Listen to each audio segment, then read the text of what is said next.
It's time for another Dice Tower review with the Chief, Bart Brunsheen.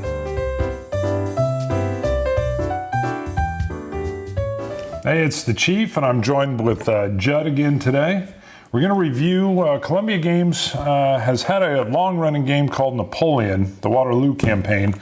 They just finished, well, not just, but a while back, they finished a Kickstarter with their 4th edition. Sorry, it's got a sleeve on it. So they just finished the 4th edition. We'll go in and take a look. I brought Judd along. He's my wargaming buddy. He's way salty on the war games, and he's been playing Columbia stuff, and I wanted to compare and contrast. Real quick, Judd, you've seen the 4th edition. We played it. Just generally, what are your thoughts? And then we'll go in and take a closer look. Oh, I wish I would have kickstarted it. When I first heard about it, I heard bigger board, which is, hey, that's nice. That's one of the complaints is this thing has too many blocks for too small of a board. This is a lot bigger board, less blocks. If you think of it as Goldilocks, the old Avalon Hill edition, too few, too many, just right. So it's a really nice blend, but I thought I already own this game. I don't really need this upgrade. Then we started playing it, and I saw they'd actually made enhancements and said, oh man, I wish I would have got it. The designer's Tom Daglish, if I didn't say. And let's go in and take a look, because I asked Judd to bring his older copy so you could see the actual differences in the map. There's a real nice feel that goes from a strategic map to a tactical map. And in edition 4, they've even added in some green blocks that change a lot of your strategy and give you a little fog of war. But let's go in and take a look, and then we'll come out and we'll discuss a little bit more. All right, this is going to be my quick compare and contrast. So you can see the differences in the rule books. We go to full color, full page, magazine style, and gone. All right, I'm going to get in and we'll go tighter on the blocks here, but I wanted to show you the map size difference. So you can see we've increased, I believe it's by about 20%, but that 20% is simply perfect. As you're moving these blocks around on the roads and you've got your stacks going, or you come into a city, they really start to build up, and having the extra space on this map, this new map, I think is exactly what you need. Let me get rid of this map, and I'll bring these blocks in a little bit closer using just the 4th edition map as the background. All right, compare and contrast with the blocks. You can see they've actually gone, the blocks are slightly larger. These, I don't know if you can quite pick it up, these are a foil sticker that's on there. And they just look nice. It's just chrome, but they look great. So you can see as I blow it away here, the Napoleon to Napoleon. They used, the older version here, used the NATO symbols. All right, I mean, I was actually in the military when we were using NATO symbols, but it takes you out of the period, at least for me. So I like seeing the older just cross rifles, cross sabers, and then actual, we've got pictures for artillery. So you've got Wellington, the Austrians, and you can just kind of see the looks that are going on with the tiles and the size differences. Here's the brand new green ones, and printed right on there. And let me just do a zip in here. We'll see if I can zoom in a bit. I'll break away. All right, I'm in a little bit tighter on these. The forest, you can see, or woods, it's going to be infantry only can move through this spot. The hill, which I actually took advantage of as well, is one artillery gets a +1 on their long range. The stream, which I'll show you on the tactical board, is it limits the amount of block units that can actually move through that particular zone. And I'll pull out the tactical map in a second. And then if there's a home, it's a +1 for an infantry. They also included the square. So you can bring your line into a square, which is going to be a better defensive position against a cavalry attack, but it's going to give a bonus to artillery or infantry, basically everybody else that's moving into you. So, but it's a great use, and they used it historically to keep from getting overrun by cavalry. So again, we're in a little bit closer so you can see some of this, some of the gorgeous improvements with the stickers here, and a little bit more of the size. I don't have all the units on the map, but the French are going to win if they can take Ghent, Brussels, or Liège.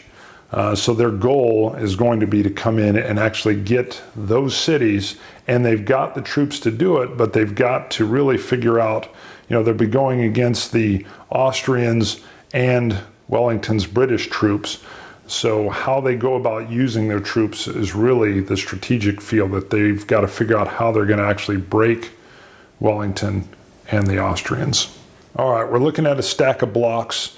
Block games, you're going to be moving your units around. You've got the fog of war because the enemy can't see exactly what units you're moving.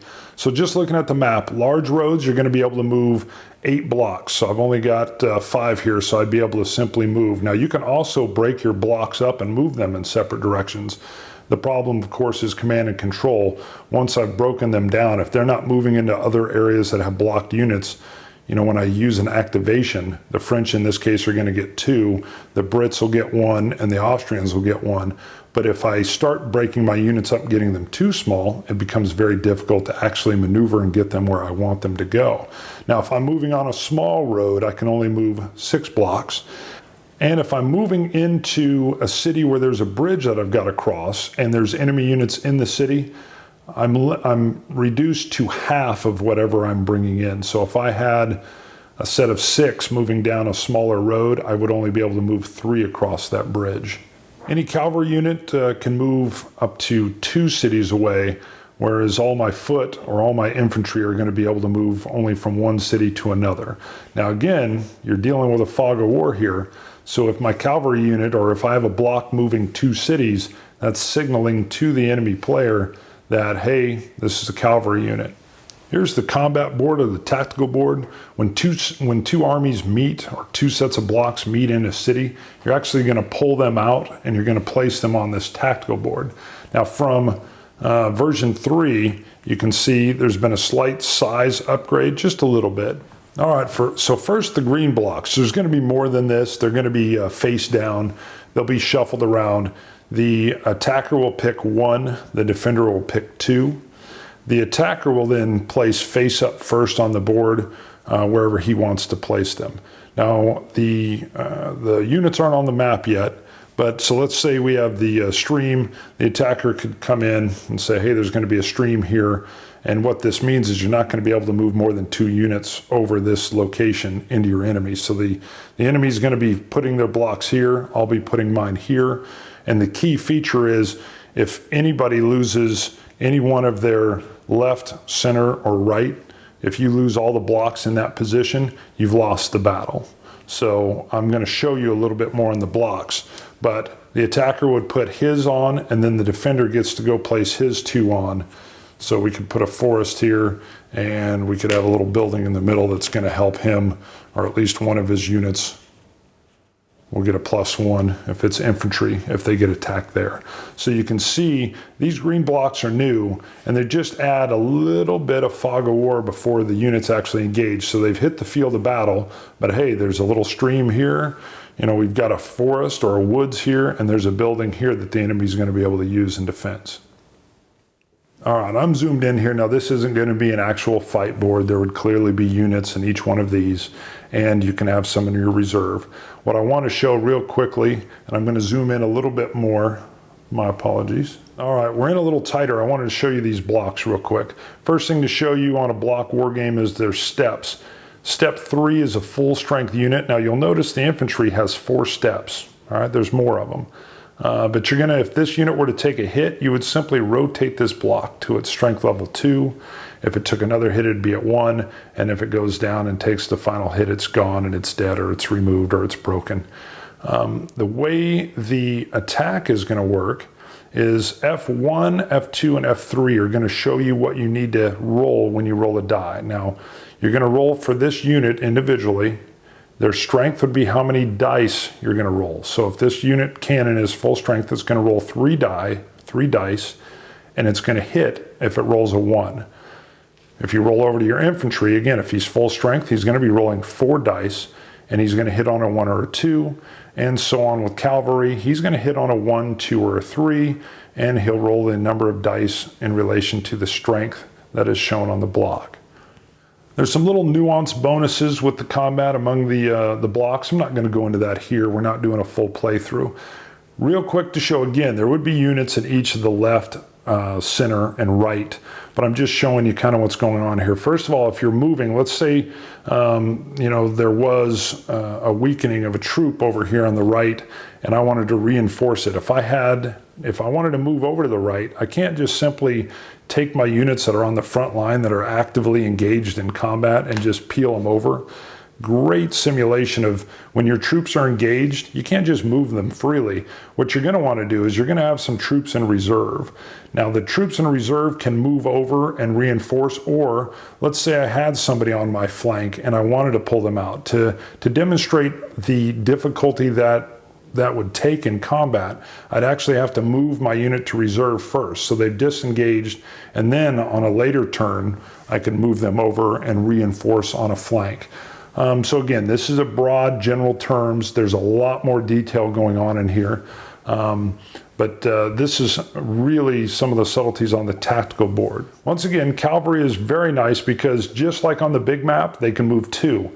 So your cavalry is much more reactive and can slide around on the map and in the battle much better. And just so it's not confusing, in order to engage in combat, they've actually got to cross in. So the movement is to come into the battle area of the other unit. It's not like they're lined up here on this little cross line. So it's actually moving in. So if I was moving in, this would be combat that's actually engaging between the two of us. All right, and finally, again, I don't have the full board set up, but what's nice, if there's any other units on that large strategic map that we're working off of that are only one town away, they can actually still feed into the battle. They're going to feed into the reserve area, but they'll be coming in. So if you've got a battle engaged and there's other units that are a town away, they can continue to feed in and help out in the battle. Same thing goes, if this battle starts to turn south for me and I want to start retreating, if possible, I can try to start pulling my units off into reserve and then back onto the map, because there's some pretty stiff penalties if you get routed or as you start to leave the battle. It's basically simulating panic that starts to happen when units are overrun or flanks are turned. So very tactical in here. So you're getting that real nice strategic feel on the large map, and you're moving large units around. And then when you close into battle and you enter onto this board, you've got to hold your left, center, and right, and you've got to figure out where you're going to plug people if they're coming in, units that are rolling in from other towns because they know there's a battle going on. Just really nice feel on this tactical board. All right, we're back. My favorite thing on this, Judd, when we played, and it was brand new to you, and I couldn't believe it wasn't in there the whole time, was those little green cubes I've showed you. The fog of war that allows. I mean, you're doing a kind of a blind draw on those anyway, and then where you place them and not knowing what your opponent has in front of him, unless you have been in a few other battles and knew. Just a real nice extra wrinkle in it for me, and it actually mattered when we were playing. I got it in a perfect time once and messed up his cavalry, bringing him into the forest. But it's kind of like you hit the battlefield and you don't necessarily get to pick your battlefield. You're going out to this field and you got to examine the situation and then deploy your troops accordingly to your best advantage. Mm-hmm. And in this big of a scale of a game, you're going to have that. It's not that tactical, but once you get to those battles, then yes, here's the hill right here. It's kind of like when they went to Gettysburg and they found Little Round Top and said, hey, that's where we want to be. Mm-hmm. So you get to pick out you get to kind of tailor a little bit of it to where your troops are at. And that made a huge difference, because I was getting ready to hammer you and all of a sudden those terrain came out and I was like, whoa, that changed everything. Yeah, I mean, that fog of war that his cavalry is going to kind of roll up on my right flank, and all of a sudden he comes over a hill. I could see the narrative visual arc, and all of a sudden he's looking at a dense forest, and they just couldn't move through. It was great. So, and the larger map and the constraints that it puts on the stacks of blocks and how you're going to move, and he was playing the French in this one case, and I've got the Austrians and the British, and just the way you're moving into contact. So I really enjoyed it. I'm not a huge player of the Napoleonic era, and when I am, usually it's on the wooden ships kind of version of it, but very, very intriguing in this. And my favorite part is I really like that breakout when you get into the battle. you're not just rolling off at that stage. You literally go into the smaller tactical map and really go at it on a more tactical level. Yeah, I've played the original Avalon Hill version also. I think that was second generation, and it had a tactical map, and it's really good. I mean, it's for the system. It's pretty detailed, but it's a lot more, almost not quite fiddly, but it's pretty detailed. And this one captured the same thing in broad strokes. You can move into their section, or you can fire your artillery at long range. The engagement rules are real specific, so you did capture the same tactical with a lot less overhead. And I really appreciated that part of it. Very good. Now, did you work on a Vassal module for this? I haven't. I believe there's one out there. Okay, This thing's there's one such a out there. classic, and pretty much everything Avalon Hill. So Judd does a lot of Vassal modules, so you can play online. So I'm never sure what he's worked on and what he hasn't. So, all right, it's Chief and Judd from the Dice Tower. Thanks, guys. See ya. Thanks so much for watching the Dice Tower videos. Find more great videos and reviews, as well as our top-rated audio podcast at Dicetower.com. You can also find other great shows at Dicetowernetwork.com. I'm Eric Summerer, and you've been watching The Dice Tower. The Dice Tower is sponsored by Cool Stuff Inc., where you can find great games for great prices. Cool stuff in stock. Check them out at CoolStuffInc.com.